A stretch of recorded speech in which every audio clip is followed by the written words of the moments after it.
Hello and welcome to the Avrum Rosensweig Show. Welcome to one of the internet's best podcasts, where we dive deep into the lives of the extraordinary and fascinating people who leave an indelible mark on our world. Join us as we explore their captivating stories, remarkable achievements, and unique perspectives that shape history and inspire generations. Get ready to embark on a journey through the lives of inspiring people unlike any other.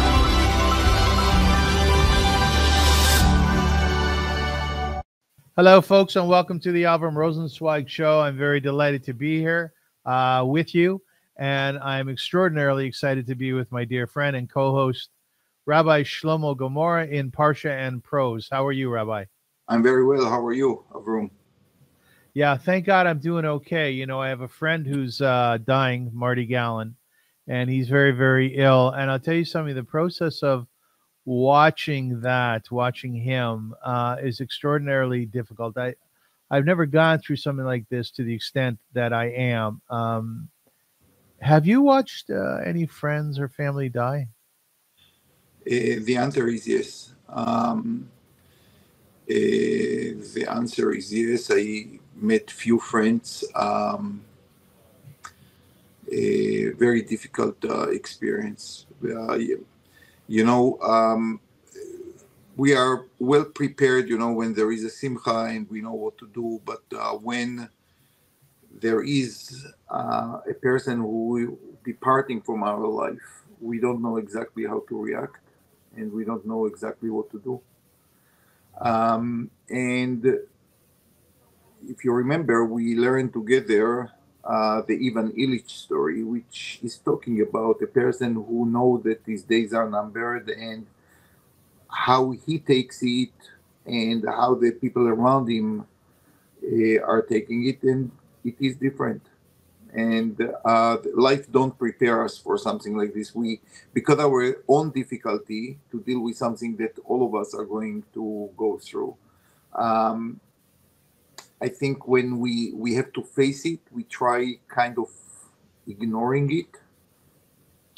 Is it a blessing in any way to be able to watch this? There is no blessing. There are rituals, obviously, the vidui, and I think it's very important to talk to people because that's a moment I assume that people look back on their life, and I think that sometimes we can help them to see things that they themselves did not see through their life, the contributions they made, the family that they have, the friend that they influenced, the world that is different. Because when we are in our own journey, we sometimes don't see it. And I believe that many people leaving this world not actually knowing how much they were important to the world. And a good friend means to me a friend that you can really share your insights with.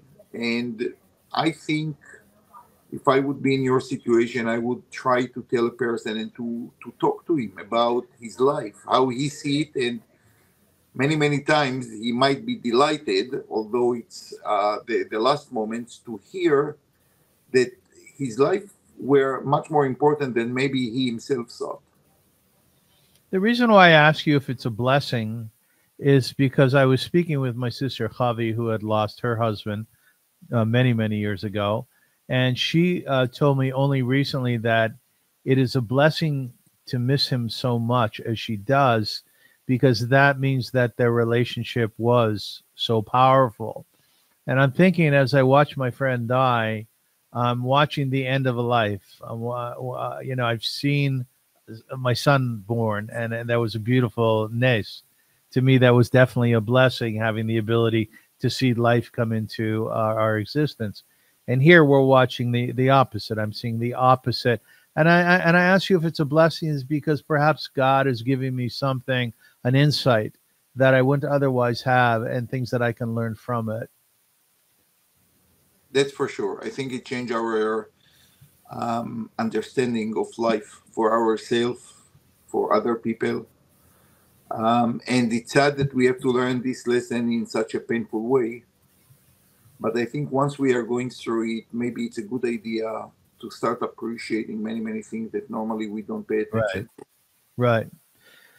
Now, Rabbi, on a brighter note, I know that this past Shabbat you were away on a Shabbaton, which means a group of people coming together to celebrate Sabbath in another place through celebration. Yeah, I was really excited for you because you having that exposure to your students and doing so on a weekend away, I'm assuming that keeps you young in some ways, does it not? Very much so. Students keep you young, because if you want to be a good teacher, you have to think through their mind, not through your mind. You have to have your goals. You know where you want to bring them to. But at the end of the day, if you don't think through their mind, you will not be a successful teacher. And how do you do that? How do you do that? Just listen to them, talking to them. And many times I feel that I relive experiences through their experiences, disappointments, love, hate, hesitations, doubts. So it's always like resonate with me, because it reminds me like me in their age and their struggles, the challenges. So yes, this moment that I don't think the person who is actually in an age of retirement, but like a person who just starts its life, give you certain fountain of youth. Like, I drink from the water of youth, which is interesting. Do you ever wish that you could go back to those times? You know what? I'm very realistic. It's not going to happen. I try to appreciate every stage of my life. Yeah. And I never regretted being in a certain age. I'm not going to cry the fact that I'm not 15 years old as they are. I just accept it. I try to make the maximum from the stage in my life, which I'm right now in. What was the highlight of the Shabbaton? What did you do there? Well, first of all, I have to supervise. I'm the administrator on site. But a beautiful moment that we shared all together, after the official program, we stayed in the Chadar Ochel, in the dining room, which is a large one. And we just picked Zmirot Shabbat and Jewish songs and Israeli songs, and we sing it together. It's not part of the program, but this is the most part of the program. You understand, like in the program, we have like discussions and we have activities. This is not activity. This is not discussion. We just come together and we just enjoy Shabbat. Enjoy Shabbat. And there is nothing greater than that when you enjoy your religious life. You've always kept Shabbat, right? You've never not Yes. kept your Shabbat. Always. Has it ever occurred to you that you might want to try not keeping a Shabbat? Mamash lo, I love Shabbat. I love Shabbat not only for the rest of Shabbat, which is obviously very important, but really the joy of Shabbat. And actually, I always envy the Hasidim who have, the Tish, and then going to the gathering with the Rebbe. And then Motzei Shabbat, they have another, like Melave Malka. To me, I always, when I go to Yerushalayim or Bnei Brak and see this activity around Shabbat, and I envy them, because my Shabbat is start on Friday and end on Motzei Shabbat, and sometimes I look for more opportunity to experience Shabbat. I have an experience. I've had many years of experience keeping Shabbat when I was younger, but then when I was around 21 years old, I gave Orthodoxy up. And I stopped keeping Shabbat. And when I stopped keeping Shabbat and the high holidays, to me, it was very freeing. I felt as though I was no longer being choked by that time, which I felt very, very strongly. That being said, as I get older, I do realize the beauty of Shabbat. And I've often thought about trying to keep it again, but it's an enormous struggle for me. So I'm not sure how that's going to play out. I don't know. You know what? I think it's a wonderful thing what you actually say, because what life are, if not a constant change in our perspectives. And part of, by the way, the book that we will discuss soon is about Mr. Darcy's change of perspective of what is important, what are the ideals he strive for. And I think that every great literature emphasize the changes that we are going through life, and some of them are profound. I'm sure that it's a very strange experience for someone who grew up for many, many years to keep Shabbat and to appreciate Shabbat, to say one day it's not part of my life anymore. Just to realize later on that it is part, but maybe, you want to shape it in a different way. So this, what you tell me, is actually a story of change. And I love when people are changing, when I see people that, you assumed one thing about them and then you realize that they are going through major, major currents in their life. And they are very authentic. And I love to see it, actually. It's very nice to hear you say that, because when I was letting go of my frumkeit, my orthodoxy, there were many people who were very angry with me for doing so for various reasons. I think it has to do with them more than me. Have you ever felt that anger towards someone who gave up their frumkeit? Mamash lo. Really not. I can understand it. Listen, we are intellectual people. We are social people. And I guess that every time that someone leave our circle, we see it as a slap in the face, as that he actually judged us and decided that we are not good. And we don't see that, people are thinking, people are going through all kinds of experiences in their life. So I might be maybe disappointed or looking for a better outcome from my perspective. But if a person went through a process in his life or her life and changed, well, I say, this is a human story. People are changing. People have the right to think differently. They weighted the options and they made a decision. I have to respect it. Although,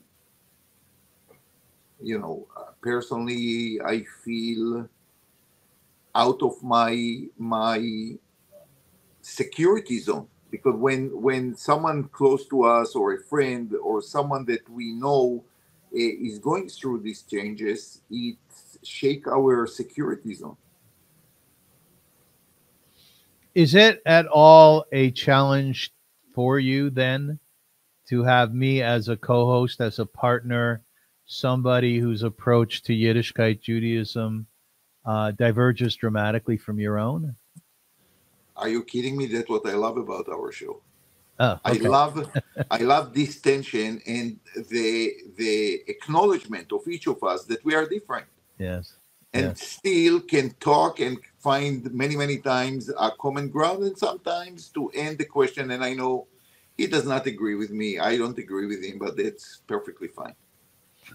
Right. So I think that's a very good attitude that you have. And I actually think, there is a road in Judaism called tshuva, and essentially what it is people coming back to Judaism, if you will. I actually think your attitude is one which allows for people to return to or investigate Judaism in a stronger and more powerful way than the one where people get angry. It doesn't work. I completely agree with you. One of the moments on the Shabbaton was a panel that we had, like the educators with students, very intelligent students, sharp, grade 11, but they don't come from the same admiration and reverence to texts and Jewish ritual. I grew up, and one of the girls asked the question, the panel, about a very simple question. Do we believe if the stories of the Torah that really happened? Mm-hmm. That's a very tough question. Because, of course, I can give you a whole lecture about every word in the Torah is indeed true. But to be honest with you, you think that I never ask myself this question? Mhm. Like, does it make sense? This story and this story and this story, can it happen these days? And the answer many times is no, and you have to decide. So you don't believe the story, or this is a story that could take place 4,000 years ago but cannot take now? And what about the many opinions that believe that some of the stories of the Torah are just, I wouldn't say a metaphor, but what happened in reality is different than what was told in the Torah itself? And be careful. I'm not talking about like modern scholars who are remote from Torah. I'm talking about Ramban. I'm talking about the Rambam. I'm talking about like classic mefarshim that sometimes themselves they say, well, the story as it described in the Torah is not exactly what happened, or a midrash that add many layers to the story, which is very short in the Torah. Maybe we will talk about it later in our parsha, because we have, this parsha has many midrashim, and we spoke about the role of a midrash that help us to fill up the gaps in the Torah text. So this kind of question requires you to be honest with yourself and with your students, not to lecture them about like how, and there are, obviously, I remember I had a very good friend, Moshe Goldberg, Zecher Tzadik Livracha. He was a rabbi in Or Chaim, and he told me once, every word in the Torah is exactly what happened. And I say, we have to see that. There were even the Rambam. No, every word in the Torah is exactly what it is. And I totally respect it. But I have to be honest with myself too. When I'm going to sleep and when I wake up in the morning, I have to admit that I have certain questions. I have certain things that I want to learn more about. A rabbi does not mean that you know all the answers in the world. Rabbi is someone who knows to ask actually good questions. Not like you, king of questions, but let's say prince of questions. Thank you for recognizing that. So, Rabbi, in conclusion, before we dive into our parsha and our creative approach to it through a wonderful novel, Pride and Prejudice, just a final question on this note is that I have some family members who do not understand how it is that I am how I adore Torah, learning Torah so much, and how I adore being a Jewish person and Judaism and our people and Israel. I live and breathe it. You'd ask me who I was. Number 2 on my list is a Jew. Number 1 is just a human being.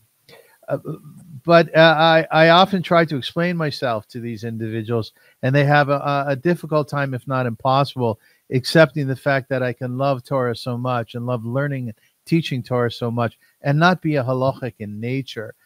Is that clear to you or not clear to you? Absolutely clear to me. Absolutely clear to me. Because your relatives, who are wonderful people, and I know many of them. Yeah, good folk. And no question, they come from the authority of the Torah. And they find it very difficult how a person who remote himself from the authoritarian part of the Torah that tells you what to do and what not to do can still decide, I'm not going to do it.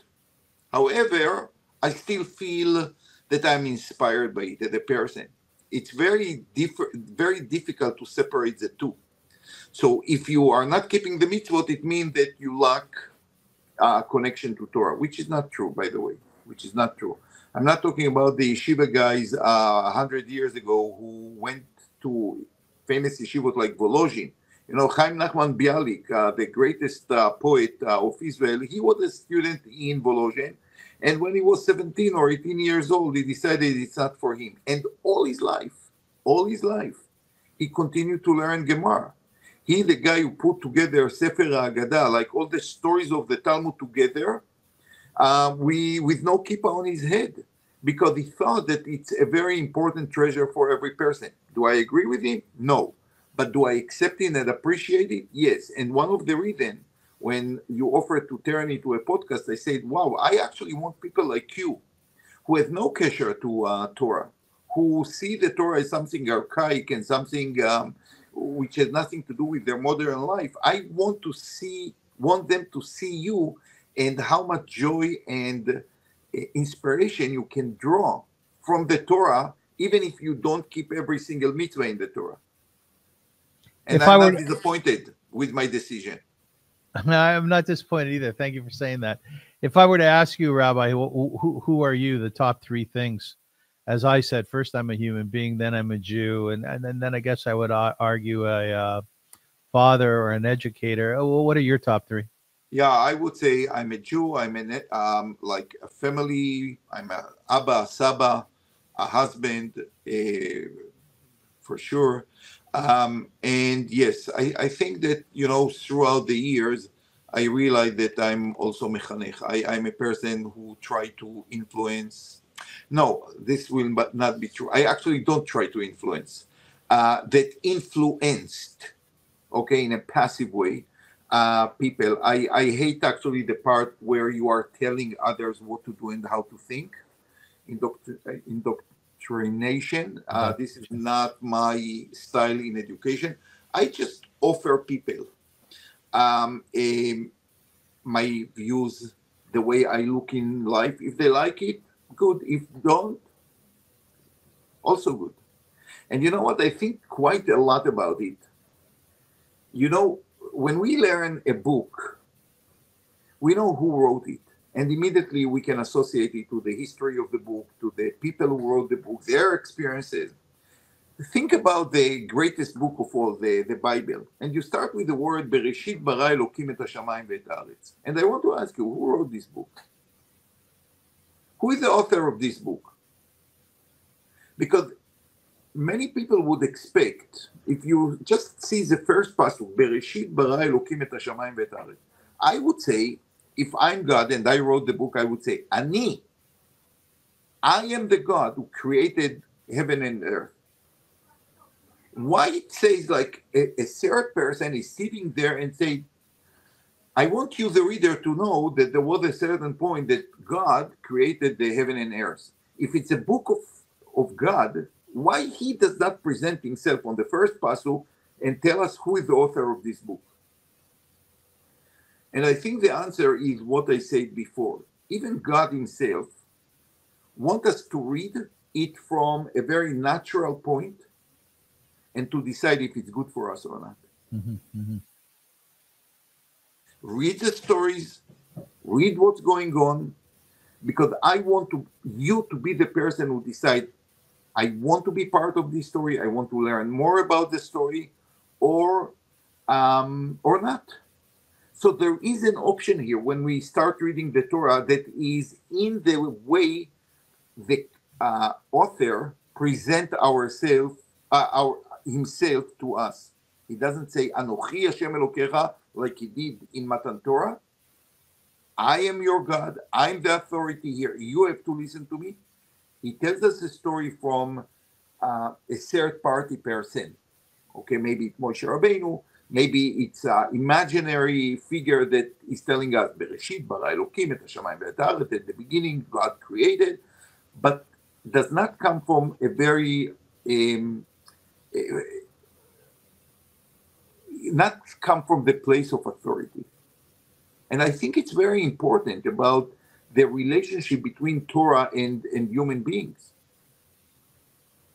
That's a great thought. That's a great thought. And there's a lot to unravel there, but we'll move forward and touch on that, I'm sure, as we continue in our Shiurim. Just promise the last question before we get into Parsha and Prose. Do you ever see yourself just as a human being? In what way? I asked you your number three. You said number one was a Jew. Yeah. Number one to me is just a human being. It defines, I would say, almost every breath that I take in my life, and the places I'm going to, and the things that I'm doing from the moment I open my eyes and say Modéani until Kriyat Shema on the mita, on the bed. Yes, I would say everything is screaming, I'm Jewish, first of all. A human being is just a vehicle. honestly, to the higher things that I'm doing and thinking about my life. If we talk about human being in the same way, I belong to the human race, obviously. Yeah. I just think that Adam and Eve were created before Avram Avinu and Sarah, and Adam and Chava were not. They were not Jews. They were just people, right? They were just human beings. And I think that Judaism is a construct. It's a construct that we accept or don't, right? And if you remove that construct, what remains? Your humanness. Maybe. Okay. Something worth delving into more so, huh? For sure. Because the question is, once you are not Jewish, do you have a certain universal values, yes or not? How much you are committed to them? How much they are universal? Are there exceptions to the rules? So I think that even if you are not born Jewish, you still have many, many decisions to make and many ways to see the purpose of your life. Okay. Ladies and gentlemen, the series is called Parsha and Prose, and this week we are studying the portion in the Torah called Chayei Sarah, and we are doing it through the lens of classic literature, Pride and Prejudice. Let me tell you a little bit about it. The Torah portion of Chayei Sarah, Genesis 23:1 to 25:18, focuses on the final years of Sarah's life and the events that follow her death. It begins with Sarah's passing at the age of 127. And Avram's effort to secure a proper site for her, a burial site. He negotiates with the locals, who are Hittites, to purchase the cave of Machpelah in Hebron, Morta Machpelah, which becomes the burial place of both Sarah and later Avram himself and the other Avot Imot. He sends his servant, the portion then shifts to Avram's desire to find a wife for his son, Isaac. He sends his servant, which we ostensibly think is Eliezer, to find a suitable match from his relatives in Mesopotamia. Eliezer successfully arranges a marriage between Isaac and Rebekah, who returns with him to Canaan. The portion concludes with Avram's death at age 175, followed by the account of his sons Isaac and Ishmael. It's a very interesting piece, coming together to bury him. Chayei Sarah highlights themes of faith, continuity, and the establishment of the patriarchal family line. Pride and Prejudice was written by Jane Austen and first published in 1813. It is a classic novel that explores the complexities of social class, marriage, and personal growth in early 19th century England. The story centers on Elizabeth Bennet, one of 5 sisters in a family with modest means, and her evolving relationship with the wealthy and initially aloof Mr. Darcy. Elizabeth's sharp wit and independent spirit contrasts with Darcy's pride and social reserve, leading to initial misunderstandings and prejudices on both sides. As the story unfolds, both characters undergo significant personal development. Elizabeth learns to overcome her prejudice, while Darcy sheds his pride and becomes more compassionate and becomes more humble. At its core, the novel examines how first impressions can be very misleading and how love and mutual respect can transcend societal expectation and personal flaws. Through its witty dialogue and keen social observations, Pride and Prejudice remains a timeless reflection on human nature and relationship. Rabbi, how did you come to put these two together? Well, listen, this is, first of all, I think everyone who read the book loved the book. It's about romance, it's about love, it's about change, it's about what make us happy in our marriage life. It's a very beautiful story, and I believe that everyone who went through choosing a wife or spouse in this regard went through the dilemmas, the questions. This is number one, and our Parsha is dealing extensively about choosing a wife, but in a very different way, because Rivka, who is the subject of this Parsha, because she's going to continue the Jewish family. She's going to continue Sarah that just passed away in the beginning of the Parsha. Is chosen not by the group. There is someone who was contracted to do the job.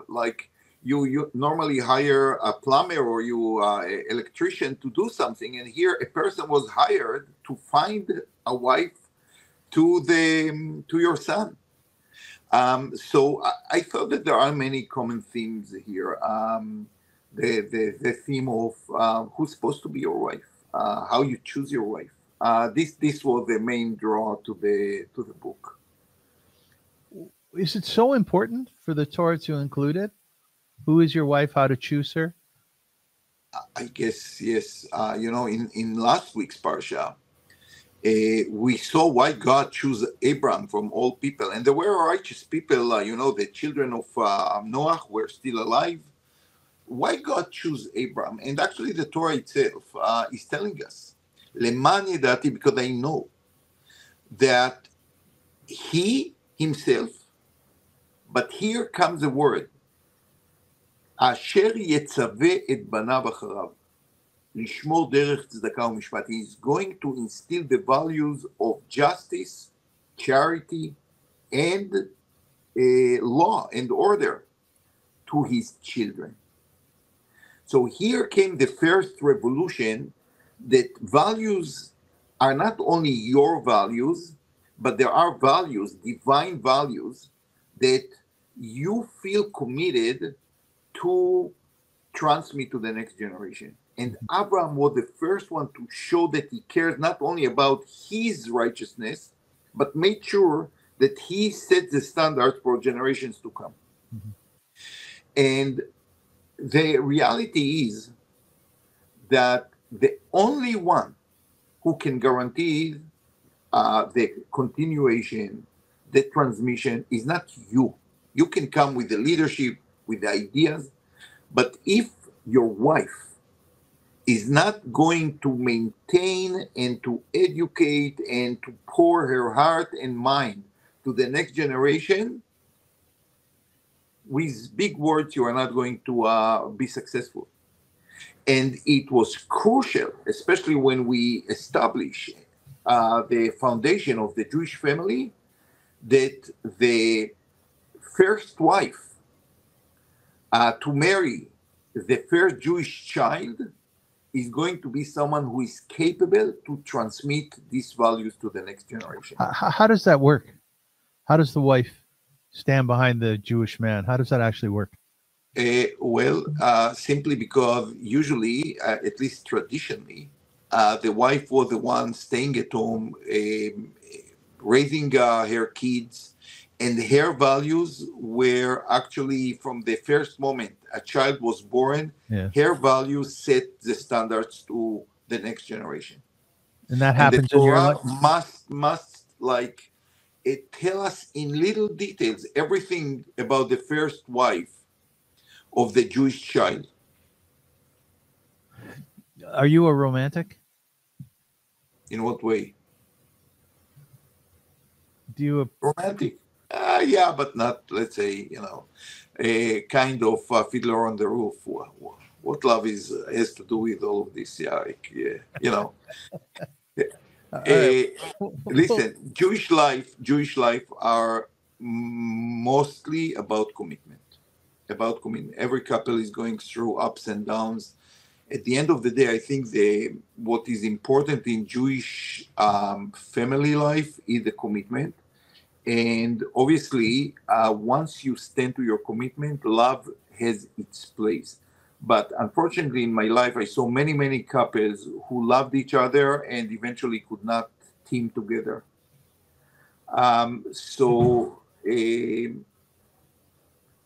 Romantic, I think life taught me that it's more important to be committed rather than romantic. Are you telling me that you don't have date night with your wife? No, of course I do. You do have date night. I'm very lucky. We live together and we share our experiences together. But at the end of the day, we both know that it's about commitment to each other, to our children, to the community. Yes. I'm very one day maybe we will talk about the book that I really inspired by, like Anna Karenina, and we will discuss this aspect, because this book of Tolstoy is about love versus commitment, which is a very, very important topic to discuss. Yeah. I'm envious of the marriage relationship and what I don't have. But on the flip side, I also embrace a certain amount of freedom that I do have. When you speak about marriage, though, it sounds very special the way you speak about it. And so let's dive into that, because that's really our subject matter here today. Rabbi, in Chayei Sarah, Avrum sends a servant to find a wife for Isaac. By the way, just a side point, one of the classic questions that's asked is, why didn't Isaac play a role in choosing his own wife, as Avraham did, as Yaakov did, and as Esav did? What do you think? Yeah, so I really like what the Chachamim have to say. It's beautiful, actually, is that Yitzchak was considered to be a korban. He was considered, right, Rabbi? He was considered to be a sacrifice. Yeah. And as a sacrifice, he wasn't allowed halachically, according to Jewish law, to leave Eretz Yisrael.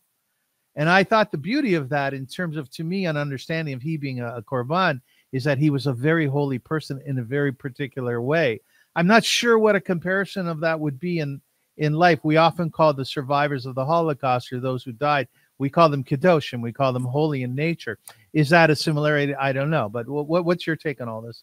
I'll tell you what I think. And actually, I came to a new thought when I prepared our podcast. I tried to go again over the Parsha. And, when I read the Parsha, I try to read it as a story before I see the Mefarshim. And it hit me that actually the story before Abraham sending his servant to find a wife, we have the story about the death of Sarah. Now, I tried to think about it, like about Yitzchak and Sarah, their relationship. Can you imagine that in the age of 90, you have a child, a first child, a child that all your life you prayed for, you expected, you wanted, you cried nights in and night out that you don't have this child? What special relationship Yitzchak and Sarah apparently had together as a mother, as a miracle mother and a miracle son. Mm-hmm. And is it possible, I just think to myself, and I ask you, that his grief, his mourning over his mom simply paralyzed him, and he could not think that he can form new relationship with a woman after that? That's sweet. And the Torah actually says in the Pasuk, once he met Rivka and he took her into his mother's tent. The last phrase in that Pasuk is, and he stopped mourning his mother. Exactly. That's beautiful. I love that. Exactly. So this is a new way that, honestly, like the result of our learning together, and that's what I see here. We learn it together and we try to bring it like to reality. To reality, because otherwise I'm sure that everyone who read the story will say, what's going on? Like a guy 40 years old, his father has to schlep someone, to send someone to somewhere else. And that's what happened many times when we read the Torah. The Torah is actually telling us a story, but we don't read it. And this is a new way to see the whole Parsha. Yitzchak was paralyzed because he could not think that he will be able to form new meaningful relationship with a woman after his mom. And by the way, until this very day, one of the major issues that troubles young people's life is, the inability to separate themselves from their previous relationship with parents, with mothers, and to replace it, so to speak, with new kind of relationship. And as you said, until she came back and she had the qualities of his mother, he was still in a process of mourning. And what I always find very compelling is that one of the very first psukim in the Torah is an obligation for a man to leave the home of his parents and to go out and find his zug, his other half. I thought, why is the Torah telling us this in the very beginning? It should come later on. So I think it ties into what you're saying. Yeah. And listen, you talk to many mothers, and we know the stories about the Schwiegers, about the mother-in-law. There is a whole section of jokes about it, but there is a section of jokes because it's a very troubling issue. The relationship between the one who replaced our parents and how we deal with it. And it's a very, very difficult a topic to many parents. Just before we started the podcast, I spoke to one of our teachers who came to seek advice about this kind of tension between, I'm not going to go into too many details, but her child and his future mother-in-law. And I said, wow, this is like, yeah, this parsha actually could give you lots of things to think about. Rabbi, I just want to read a short piece here from Rabbi Sachs about this issue. He writes that in the 13th century, Rabbi Solomon ibn Adret, the Rashba, argued that getting married is a positive commandment. As the wishes of God takes precedence over those of human beings, parental wishes cannot override the desire of a child to marry and fulfill the mitzvah. Since the child wants to do God's will, he is not bound to do his parents' will. What is more, he points out that the Talmud declares that 40 days before a child is formed, a heavenly voice declares the daughter of X to the son of Y. In other words, marriages are made in heaven, and presumably the child is in a better position than his parents to recognize his soulmate. Beautiful. Very beautiful. And I always tell young couples, God choose you to continue his legacy, because eventually we become, through marriage, partners of God himself. We bring a neshama to the world. We create a human being. Think about it. Like young couple got the privilege to create a human being. Yes. That's kind of privilege that we don't take seriously enough. And do you see that as that same thing? Do you see that as a grandparent? Absolutely. Are you part of that creation? More remotely, and I enjoy, being with my grandchildren without the burden of changing their diapers and things like this. But trust me, I did my share, Baruch Hashem. So I leave it to my children also to enjoy it. Yes, but absolutely, I see the creation. Every one of us create something that will last after us and will continue to enrich the world. This is a huge privilege. In the Bible stories, we don't have much of grandparents, do we? First of all, I suspect that many of them died very young. Yeah, that's the thing. You think about the world before antibiotics and surgeries and medicines and things like this. I would be considered, I think, in many generations, like very old. Yeah. Today, you think about like a person over 60, like a young person. 70 is young. 70, the new 40 today. But in the old times, I believe that many people never saw their grandparents. But we also have to remember that people married in the age of 13.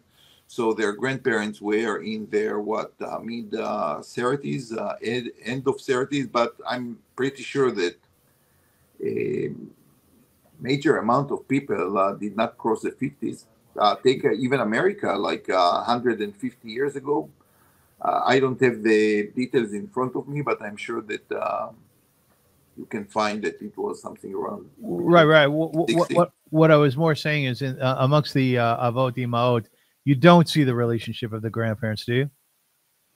There is very few. The blessing that we give our children is based on the bracha that the blessing that Jacob gave Ephraim and Menashe. Yeah. So you see something, but also from the bracha, by the way, you can see that Jacob himself did not know them very well. So this was very rare. There is no word about Avram and Yaakov and Esav. Not a word about Yitzchak and Yosef or Yehuda, although they live together, but the Torah does not describe it much. So I think that the only case that describe like a relationship, discussion between grandfather and grandson, I think it's Yaakov and his grandchildren. I can't remember at this point anything else. Most likely Aaron saw Pinchas, and but there are no discussions, no interaction between the two. I think the only one is Yaakov and his grandchildren. Rabbi, just to conclude the question that I started, in Chayei Sarah, Avram sends a servant to find a wife for Yitzchak. How does this process of matchmaking compare to the role of parents in society in arranging marriages in Pride and Prejudice?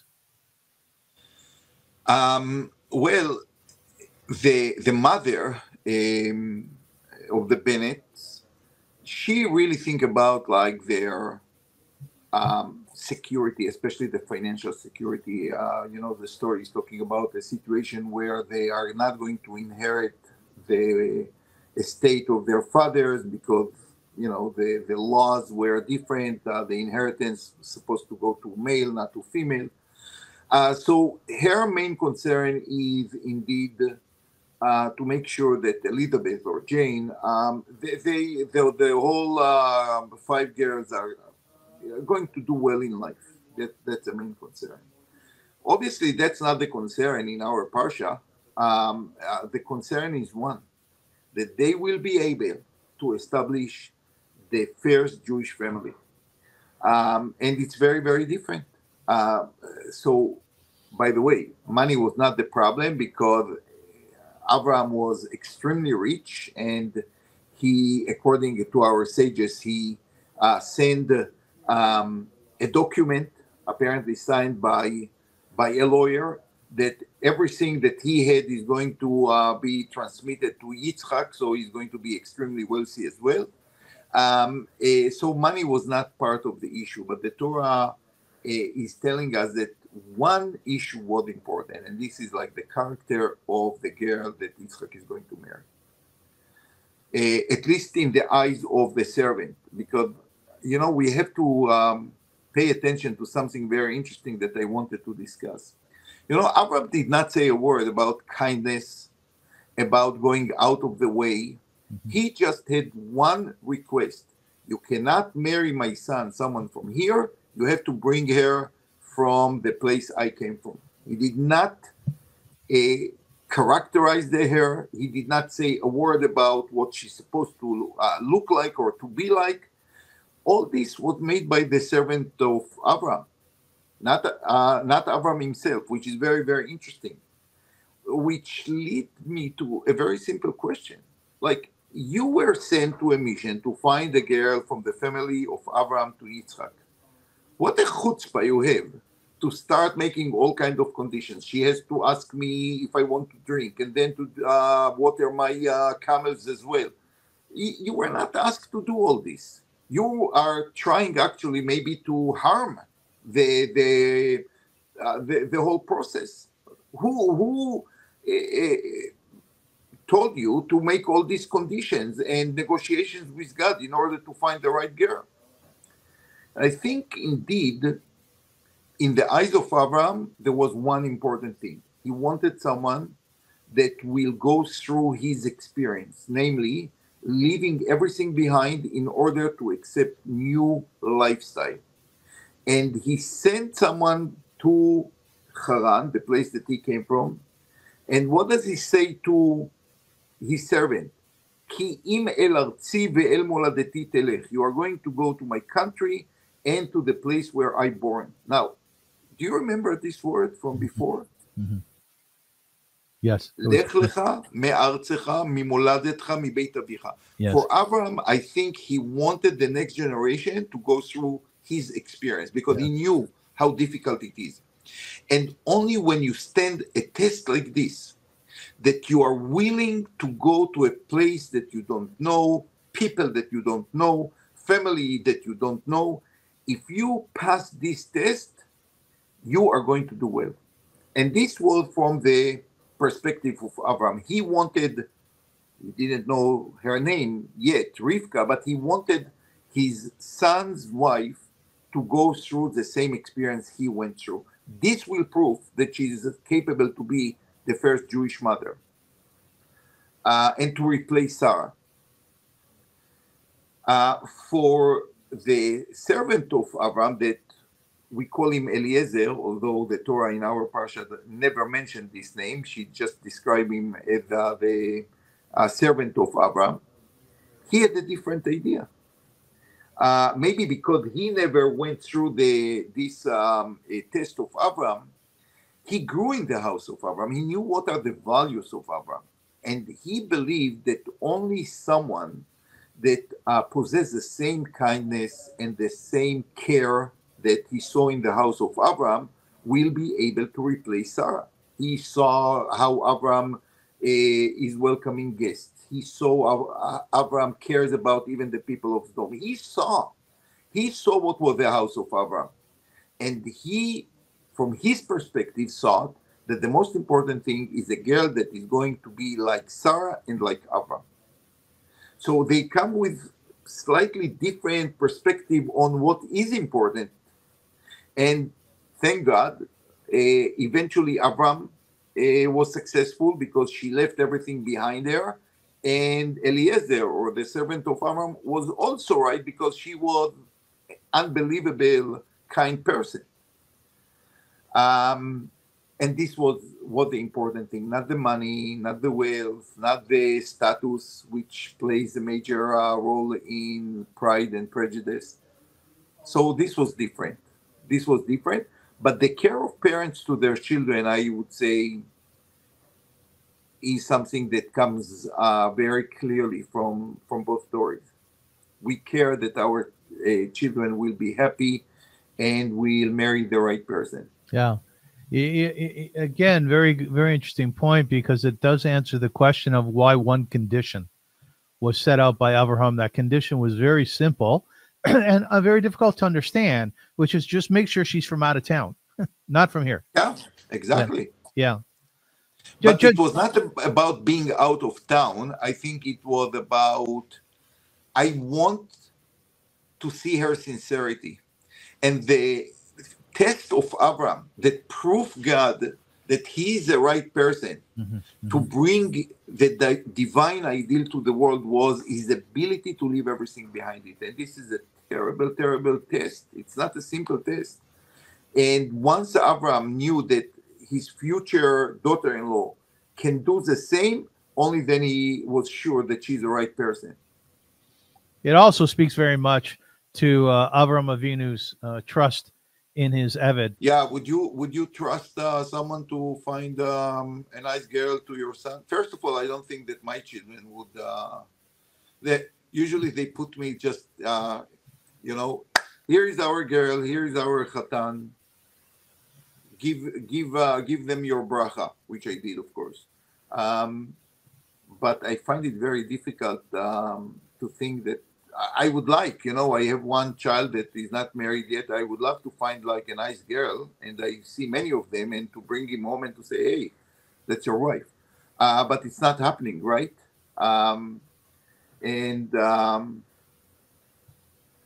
You're right. It's a major statement of trust in his servant. And it's a very interesting point. The people that we trust, our friends, how much we will credit them to do for us like major decisions. It also speaks, Rabbi, to the idea that in movies like The Long Walk Home, fantastic movie, about a black woman who had to walk very, very far to take care of this white family, but yet the relationship that she had with the children was very, very strong. And it just so happens that prejudices seem to go away when you find somebody who has that instinct of taking care of a child in the way that perhaps you can't, or in the way that you would really want. So this I think Avraham's relationship with Eliezer, or the Eved, really reflects the idea that you have to see people as human beings, regardless of what their status is or position is in your household, and develop a relationship with them and trust with them if you're able to the extent that you actually trust them to find a wife for your son. I mean, it speaks volumes about trust, volumes about it. Absolutely. But, I want to ask you a question. If Avram trusted him so much, why he required him to take an oath, a very serious one? If it's a trust, it's a trust. Why do you have to fortify it with an oath that he requires the servant to take? I mean, it's a very good question you're asking, but I mean, by the same token, Moshe Rabbeinu had to promise that when the Jews left Egypt, that he had to promise he would take Yosef's bones and bury them in Israel, right? He had to promise him that, Moshe Rabbeinu, right? So there's something inherent. It's not so much on the person. It's more of, I'm asking you, and I want to make sure 100% it happens, and also that we have the spiritual connection that'll ensure the ultimate action happening. It's something which is very spiritual in nature, I think. So you see, we talked many times about the role of the Midrash, and indeed, there is a very interesting Midrash here, that if you read the Midrash alone, you say, where did they take this idea from? And the Midrash says that the servant of Avram had a beautiful girl, and he developed the hope over years that she's going to marry Yitzchak. He wanted to be not only a servant, but he wanted to be a mishpuchet. He wanted to be the in-laws of Avram. And Avram knew that. And, although he was trusting the Eved, at the same time, he was suspicious of him. Mm-hmm. And sometimes we have to play it very cold. On one hand, to trust the people, at the same time to know that they are susceptible to fail or to bring out their own needs. And when we raised before, the question is like, what a chutzpah to make all kind of conditions that Abraham Avinu, the contractor, never asked you to do. I think that when they read this, they said, why it looks like he tried to avoid the marrying Yitzchak to someone from the original family. It looks like the servant tried to hamper the whole process. And then they came with the idea, yes, he had a very good reason to do so, because he wanted Yitzchak to marry his own daughter. So the Torah does not say a word, but our sages felt that there is something behind the story, the need to take an oath, the extra conditions of Eliezer that basically I would say would make the whole thing impossible. Who could, well, we read the story and we know that it happened, but if I would be next to the servant of Avram when he said, I want you to prove that this girl is extra kind in such a way, I would say he does it because he doesn't want the deal to be executed. That's why he makes so many conditions, which sounds impossible. So they came with this idea. Yes, there was something that you don't know, but the Torah hints very subtly to that he had a daughter and he wanted Yitzchak to marry her. Rabbi, I would just add to that, like the rainbow in the sky was really a reflection of the covenant that God had with humankind. I think that by Eliezer, or the slave, having to reach under and touch the thigh or the brit of Avram Avinu, doesn't that in essence show the importance and the effectiveness of that brit? Can you elaborate on it? It sounds interesting. When I read about the Torah portion where it says that and Eliezer had to touch Avram Avinu's thigh, his brit, effectively, to commit to what his responsibility was, I thought to myself, okay, a bit of a strange responsibility, touching the brit of another man, but so be it. And then I thought, you know what? This really is reflective of how powerful the Brit Milah is. It's really bevorning, as they say in Yiddish. It's really encouraging the idea of what a Brit Milah is supposed to be. This is so powerful. It's like making a neder, which if you want to break a neder, you have to stand before God at Kol Nidre and break that neder. Here's a powerful symbol of how important this and Rashi says, and you are absolutely with the Kol Nidre. We have a minhag when we do Kol Nidre to take the Sefer Torah from the Ark and to stand next to the Chazan, or at least to open the Ark in Kol Nidre. And Rashi says that Derech HaNodrim, the people who make an oath, is to hold something which is holy, because they want to tell you, like, your words, your commitment is holy. You don't break it. And what was the only mitzvah that Avram Avinu had? He did not have Shabbos, he did not have Shemitah, he did not have many mitzvot. The only mitzvah he had is actually the bris. So, as crazy as it sounds, the bris was the Sefer Torah, the holy thing to hold. But I think that there was also something much more important than that. What was the brit? We spoke about it. The brit is in a certain place that represent the continuation, the next generation. And therefore, Avram said to him, you have to understand what I give you to do. Your mission is going to be the most important one to the continuation of the Jewish people. So I want you to feel it. I want you to hold it. I want you to understand 100% what is going on here. You are now responsible to the zera, to the continuation, to the seed of the Jewish nation. You must do your job 100% right. Very good. How do first impressions play a role in both Chayei Sarah and Pride and Prejudice, particularly in the relationship between Isaac and Rebecca and Elizabeth and Mr. Darcy? I'll tell you first what is not common. What is not common is that the relationship of Yitzchak and Rivka starts in immediate way. Like there is no preparation for the meeting. There is no time to learn the qualities of each other. And by the way, interestingly enough, according to the Netziv, this explains what happened next week. How come that Yitzchak had to Rivka had to mislead Yitzchak when it comes to blessing their children? Why did we never see that she communicated to him what are her views about their children? Who is capable to continue the tradition of the house of Abraham? She never talked to him. Actually, we don't find a discussion between Rebecca and Yitzchak. And the Netziv, the Rosh Yeshiva of Volozhin, says something very profound. He said, the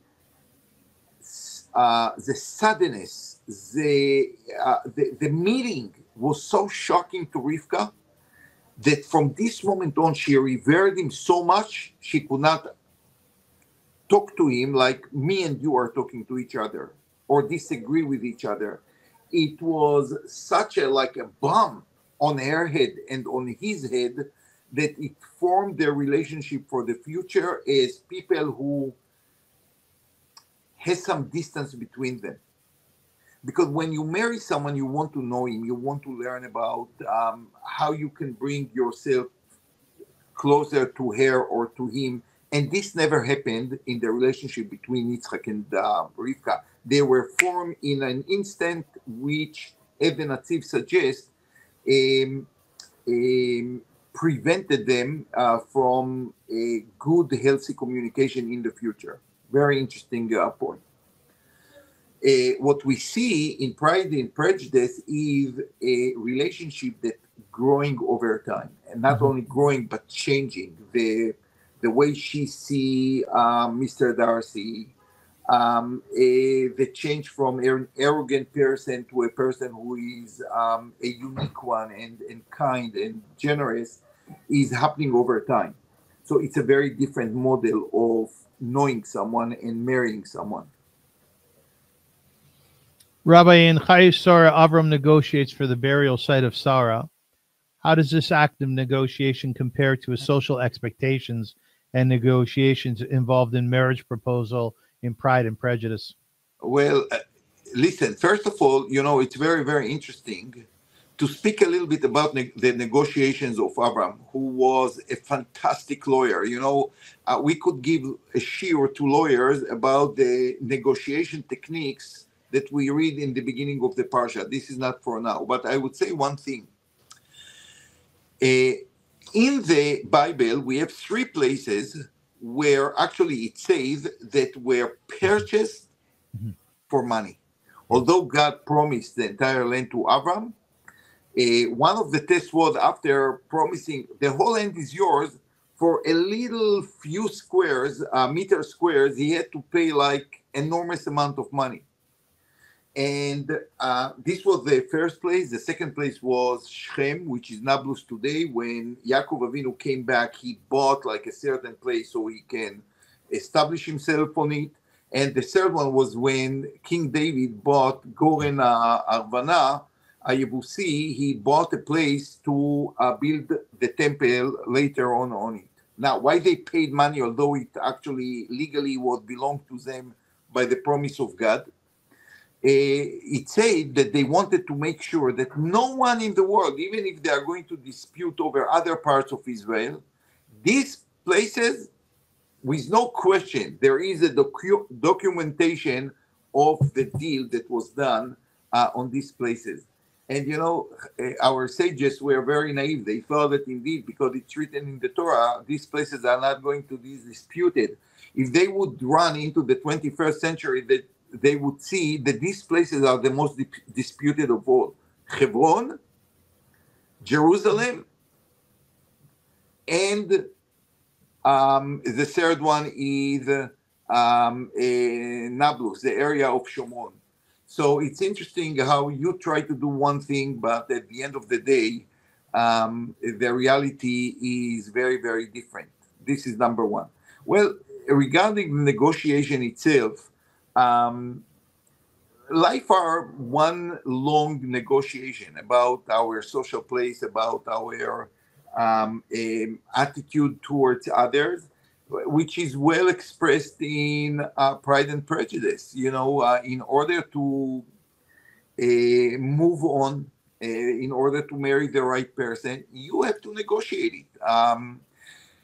But the negotiation of Avram are something very different. He negotiated in order to fulfill the promise of God that the land of Israel is going to be his. So again, he does not serve his own needs. He served the greater promise to Avram that the land of Israel is going to be his.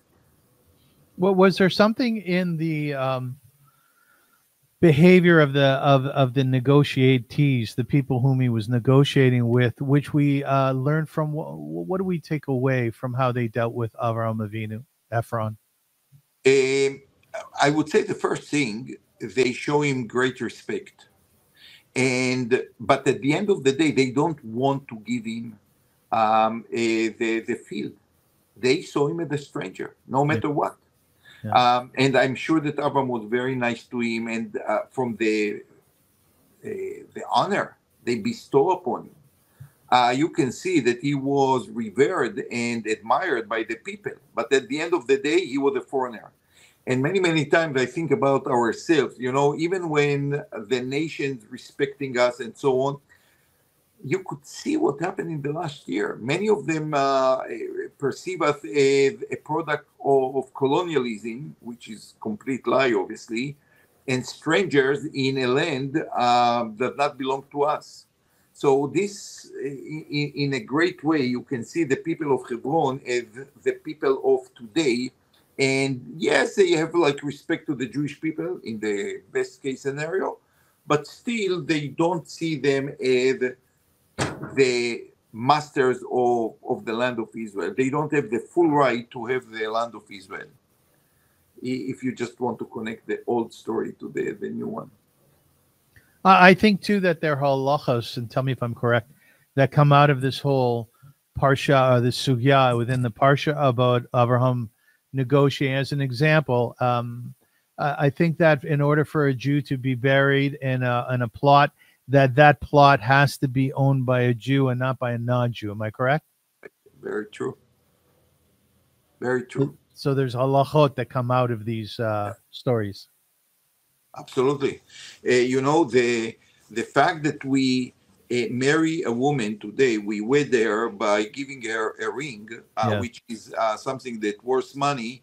There is a very sophisticated way to learn it from this story of the burial of Sarah, because it says kesef hasadeh, kach mimeni, and the word kach is also mentioned when you marry a woman, ki kach ish isha.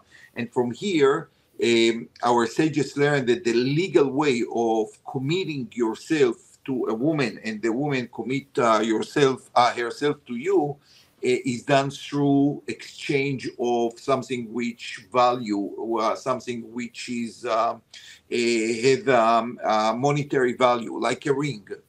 The ring is like development of this idea, but yes, there are many laws that we can learn from the story of the burial of Sarah. Yeah, it's an interesting Gomorrah and Kedushin.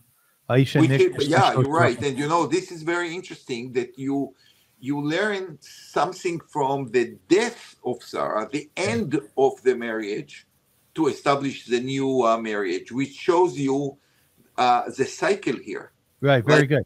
A person died, but he does not die if he leave behind him, like, a family and children who married, and they are going to have their own children. I think that there is a beauty in the drasha itself to connect a very sad event with a very happy event, because they are not very different in nature. They both about the need to continue life and to continue Jewish life.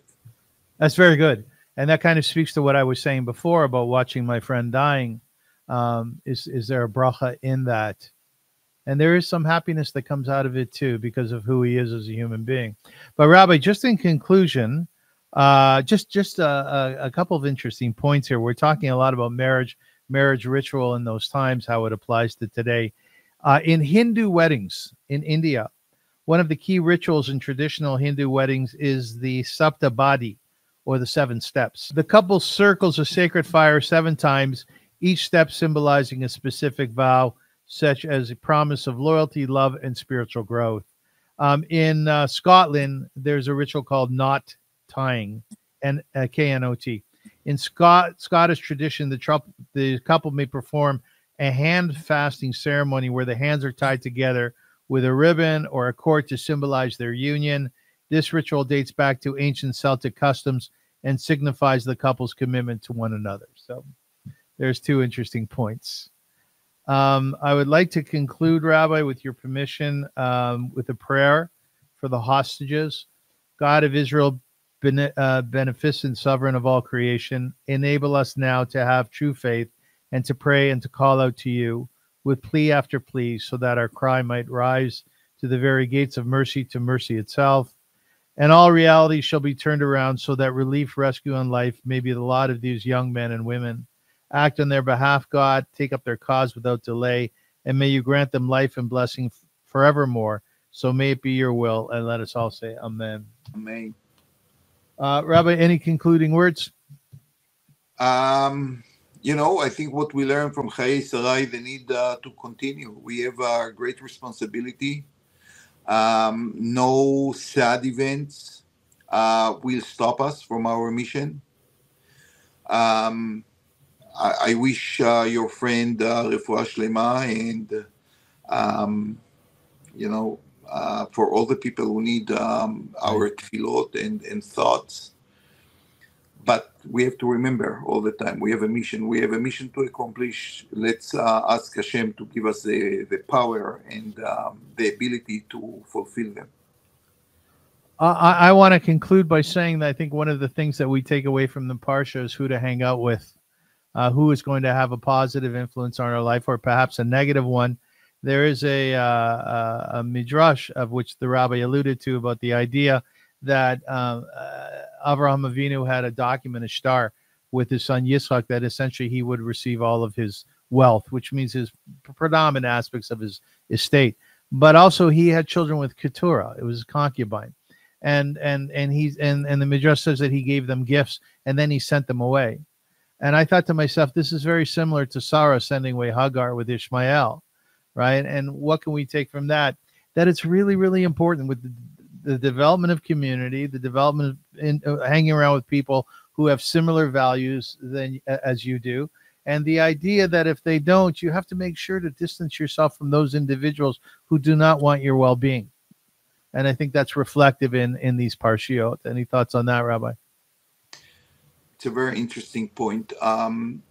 And I think the difference between the way Avram departed from his own children and wife and Sarah was a big difference, because Sarah did so with no grace, and to a certain point, the Zohar say that our attention with the Ishmaelites today, the Arabs of today, is actually something that resonates from this departure that was done with no grace of Hagar and Ishmael. Did you ever heard this one? That's interesting. No. It's a very interesting one. Yeah, the Ramban also alluded to it at the end of Vayera, that our relationship with the Arab community started then in an unpleasant situation of like kicking out Ishmael from the house. Maybe it was needed, but the way it was done is still there. Is still there. Is still soaring, and was never healed.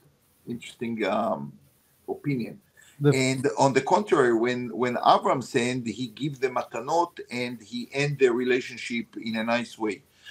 Which brings us to something you asked me about students. You know, many students come to me with something that I never heard about. It's called ghosting. Did you ever heard this word before? Yeah.